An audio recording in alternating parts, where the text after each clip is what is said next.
Hello there. My name is Colleen and I am making a Rayway winter quilt right now. As you can see, I am almost done with this one. I have it all cut, the gorgets are done, the draft stopper has been installed, and I am sewing the outside of it, and once I get here, I will be turning it inside out. And this is going to be a mashup of images, video, and helpful tips for making your Rayway quilt a lot easier to make and more streamlined. This is my second one I've made, so I've learned a lot, and it's now more enjoyable. It's a great product. So right now, I'm almost done sewing all the way around. Right here, I found a discrepancy, so I put a clothespin back on, so when I go back to check my work, I know that that's already there. And there's only one, so that's good, but whenever you're working, it's such a big project that you go back and look so you don't have to waste a lot of time later. You already know what you've done, and it's good to keep track. So helpful tips for sewing the bulk is to have a box nearby so you can catch the weight and keep the weight off of the machine, because it's a good amount of weight and you don't want it tugging while you're sewing. And keep a bag around for all the clothespins. You have about 2 dozen, so it's good to catch all of those. And I'll be making one more quilt after this, which is already in process. It's all cut. I'm going to make the gorgets and sew them on, and I can show you that later. So an important part of sewing this part is to keep this area flattened, because you have a lot of layers and you don't want to have any folds or mishaps happening. So I take my hand and I'm pressing it down as I go, and I'm also, you don't move it through the machine, but you help it, you facilitate it. So you don't want to be pushing and pulling, but you facilitate its movement by gentle control. And you work slowly, you know, it's important to do that. You don't want to speed through this. Take those clothespins off one by one when you get to that area. That'll help keep your quilt together while you're sewing so you don't have any mishaps.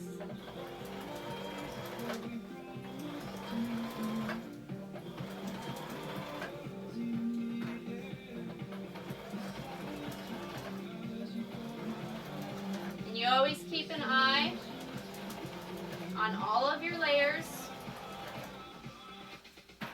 This is where the bag comes in handy.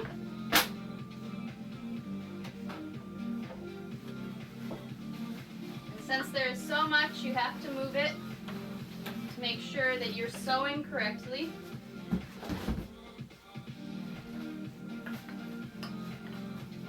And in the kit pamphlet, it tells you to, because the insulation will stretch if you're not careful, is to always be tucking it if it has stretched, to have it go in and not have a big mass at the end. You don't want the fabric to be wrinkled, but you can stuff the insulation as needed, and when you have 2 layers, sometimes that happens.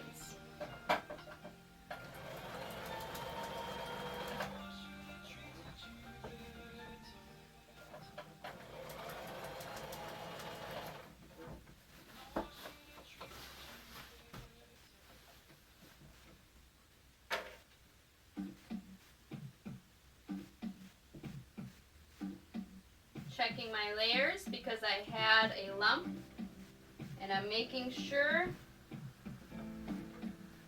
that the insulation is going through as I want it to go.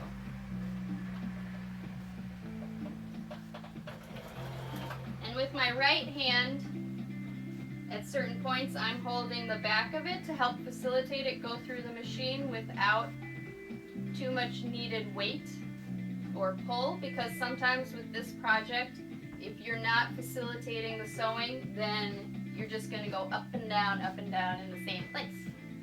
And that doesn't help. So you need your hands to be part of it.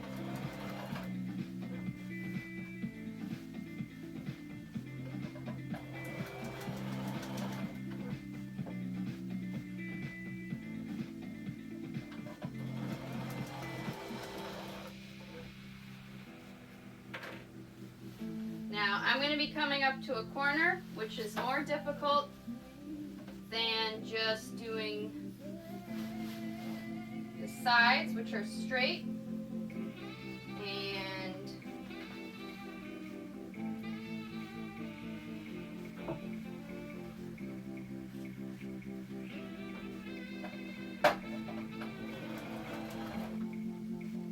see, I'm moving a little bit slower when my hands weren't helping the machine.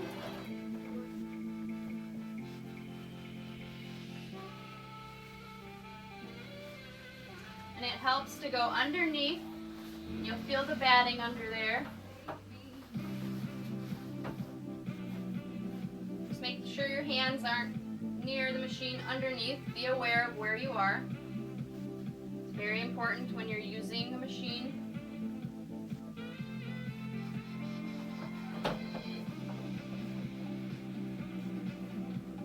Now I'm having some difficulty manning this corner.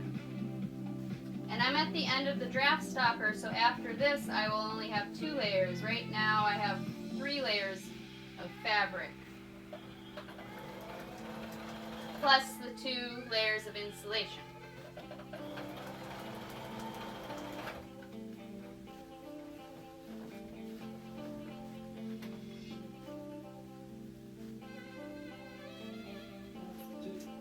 And my problem right now that the insulation, you probably can't see this from here, but there is discrepancies in the manufacturing, and I'm at one of them. It happened over here, but it wasn't too hard because I was going that direction, not against it.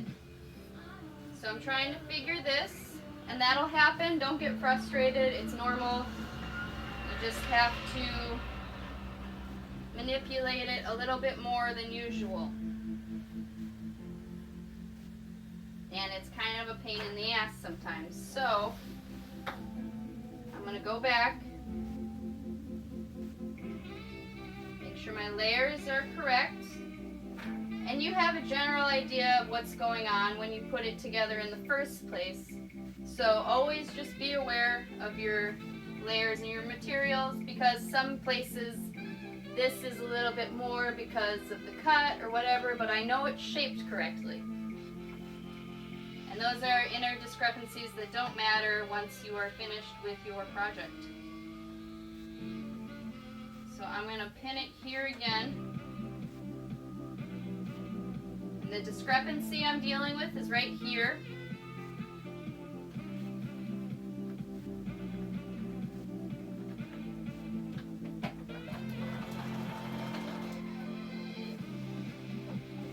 After this, I will be through it.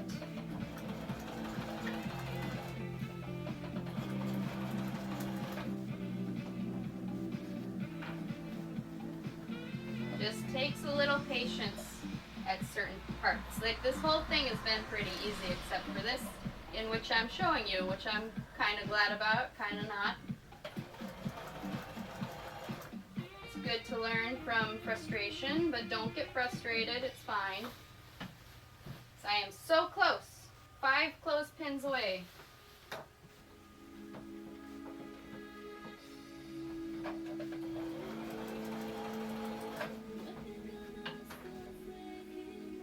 Now since I'm coming up at a corner, it's important to make sure your layers are correct and that you don't have sloshing out like a sandwich. When you bite into it, the machine is the person, the blanket is the sandwich. And you don't want to smush it out, you want to contain it. I hope that's a good analogy. And right now I'm getting really close to the edge, so I'm going to have to go back and fix that. But for now, I'm going to continue. so I can get this corner finished and then go back and make that a better seam. Because you want to be a 1/2 inch in, and I am not right now. But that's okay because my extra stitch will be on the inside, so I won't have any holes from my previous sewing.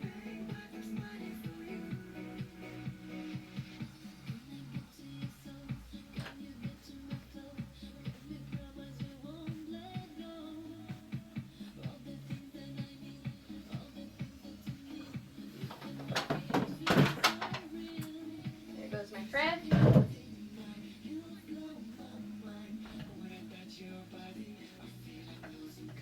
That happens, make sure you get it reorganized before you continue to avoid any problems.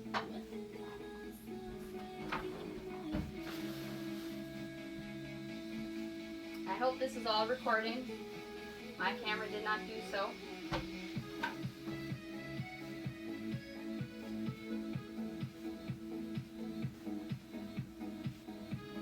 And what it takes here is just a little bit of patience. You'll get through it, you're fine. Don't get impatient, that leads to more mistakes. So I'm flattening here, and I'm going to be wanting to move in a curved fashion, which is more difficult when you have so many things to do at once. So I'm going to be holding here, facilitating with my right to get into that groove of the arch. Because you want to follow it, because this is a rounded corner, obviously, for a reason. And now I'm back onto my 1/2 inch length, which you want to be, and I'm not here, so like I said, I'm going to go back and fix that. You can also use your arm to facilitate the movement as well. Sewing can be a whole body thing, and it's helpful. So I'm almost around.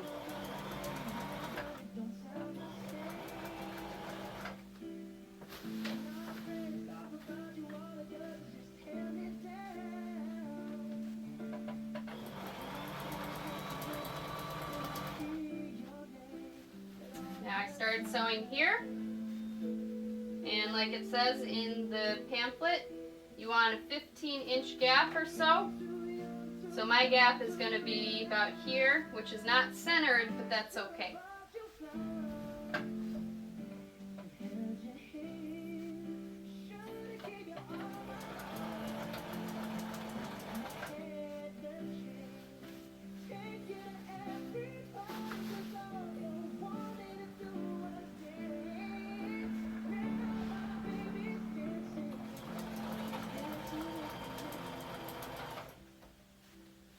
So I'd say that's about 15 inches.